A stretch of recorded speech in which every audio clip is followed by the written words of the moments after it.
এই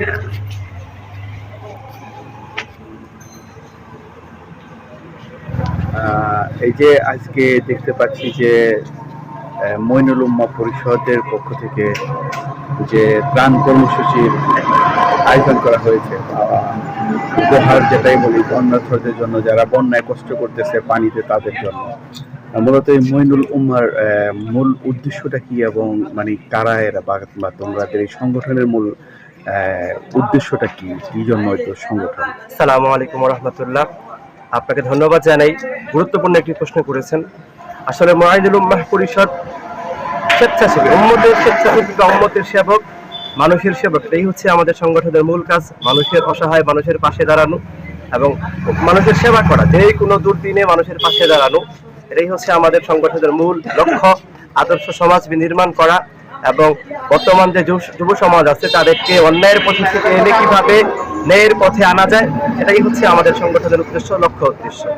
আমাদের অন্যতম লক্ষ্য উদ্দেশ্য হচ্ছে অসহায় মানুষের পাশে দাঁড়ানো।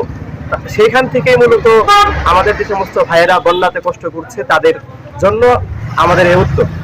মূলত এই যে বন্যার তথ্যের জন্য যে মানে এই যে উপহার বা যে সহযোগিতা তোমরা করতে যাচ্ছ, এই যোগানটা কিভাবে আসছে? চমৎকার গুরুত্ব একটি প্রশ্ন করেছেন। আসলে এই বিষয়ে কথা বলতে গেলে আমি সত্যি আবেগে আপ্লুত। আমি আমার গোবিন্দল আপামুর জনতা, গোবিন্দলবাসীকে ধন্যবাদ জানাই যে আমাদের মইনুল উম্মাহর ডাকে তারা যেইভাবে সাড়া দিয়েছে, সত্যি তাদের ভালোবাসা, যেইভাবে জাতির দুর্দিনে মানুষের পাশে দাঁড়িয়েছে, তা ইতিহাসে চিরস্মরণীয় হয়ে থাকবে। আমরা শুধু সামান্য বলেছিলাম যে আমরা মানুষের পাশে দাঁড়াতে চাই, আলহামদুলিল্লাহ সবাই আমাদের ডাকে সাড়া দিয়েছে। গোবিন্দদের আপামর তাওহীদি জনতা আমাদের ডাকে সাড়া দিয়েছে, আমাদের যুব সমাজ আমাদের পাশে ছিল। আমি আমার মা বোনদের কথা না বললেও তারাও তাদের সর্বোচ্চ দিয়ে আমাদের পাশে দাঁড়িয়েছে। আমাদের গোবিন্দল সিংহের প্রবাসী ভাইরা আমাদের পাশে ছিল, মূলত তারাই আমাদের এই যোগান দিয়েছে এবং তারাই আমাদের সংগঠনের মূল শক্তি ছিল। তারা যদি না হতো, গোবিন্দদের তাওহীদি জনতা, যুব সমাজ, আমাদের মা বোনেরা এবং প্রবাসী ভাইরা যদি না হতো, তাহলে আমরা হয়তো বা তাদের পাশে দাঁড়াতে পারতাম না।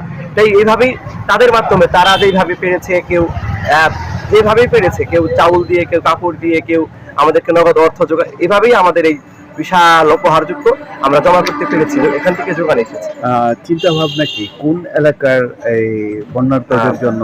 আসলে আমরা বাংলাদেশ সেনাবাহিনীর সাথে যোগাযোগ করেছি, তারা আমাদেরকে যেভাবে বলেছে যে ফেনীতে আলহামদুলিল্লাহ অনেক মানুষ গিয়েছে, ওইখানে মানুষ অনেক কষ্টে, কিন্তু অনেক মানুষ শুধু ফেনীর উদ্দেশ্যে গিয়েছে, কিন্তু মূলত 11টি জেলা যেহেতু বন্যাতে প্লাবিত হচ্ছে, তা আমরা কথা বলেছি, তারা আমাদেরকে বলেছিল আরেকগঞ্জ থেকে কুমিল্লা অঞ্চলটা, কুমিল্লা নাঙ্গলপুর, এই অঞ্চলে এখনো পর্যন্ত ত্রাণ পৌঁছেনি। আমাদের সেখানে যাওয়ার কথা, সেখানে যাবো এবং সেখানে আমরা এলাকাতে খোঁজখবর নিয়েছি, এলাকার যারা ছিল ওইখানকার স্থানীয় লোকের সাথে কথা বলেছি, আমরা সেখানে যাবো, কুমিল্লা নাঙ্গলপুর এলাকায়। তো এই ত্রাণ কবে নাগাদ এই বন্যার্তদের মাঝে পৌঁছাবে? ইনশাআল্লাহ আজকে রাত 10টার পরে আমরা এখান থেকে রওনা দিব এবং এখান থেকে গেলে কালকে সকাল থেকে ইনশাআল্লাহ সেই এলাকায় আমাদের গোবিন্দদের আমানত, গোবিন্দদের মানুষের ভালোবাসা আমরা সেখানে বিতরণ করতে পারবো ইনশাআল্লাহ। ধন্যবাদ এই তোমাদের এবং এই সংগঠনকে এই সুন্দর উদ্যোগের জন্য। বন্যার্তদের জন্য বা দেশবাসীর জন্য কোনো মেসেজ বা কোনো বার্তা তোমাদের পৌঁছানোর আছে কি? দেশবাসীর কাছে আমাদের একটাই কথা হচ্ছে, আমরা বাংলাদেশী, আমাদের মৌলিক পরিচয় হচ্ছে আমরা বাংলাদেশী। এখানে কোনো ধর্ম বা বর্ণ কোনো ভেদাভেদ নেই, আমরা এক। আমাদেরকে সবসময় আমাদের ভাইদের পাশে দাঁড়াতে হবে, এটাই হচ্ছে আমাদের মৌলিক পরিচয়। আজকে যে অঞ্চলের মানুষ কষ্ট করছে তারা আমাদের ভাই, আমাদের পাশে দাঁড়াতে হবে। একটা সময় আমরা বিপদ থাকবো। সমস্ত রাজনৈতিক ভেদাভেদ বা রাজনৈতিক পরিচয়ের ঊর্ধ্বে সবার আগে দেশ, সবার আগে মানুষ, সেই মেসেজটা আমরা দিতে চাই। এবং দীর্ঘ সময় পর্যন্ত যেটা আমাদের ভেদাভেদ ছিল, হিন্দু মুসলিম রাজনৈতিক যে শক্তিগুলো ছিল, আলহামদুলিল্লাহ সেটা এখন ভেদাভেদ ভুলে গিয়েছে। এখন পুরো বাংলাদেশ এক হয়ে দাঁড়িয়েছে, আমরা সবাই এক, সবাই বাংলাদেশি। এটাই হচ্ছে আমাদের মৌলিক মেসেজ, এর মাধ্যমে আমরা দিতে চাই পুরো দেশবাসী।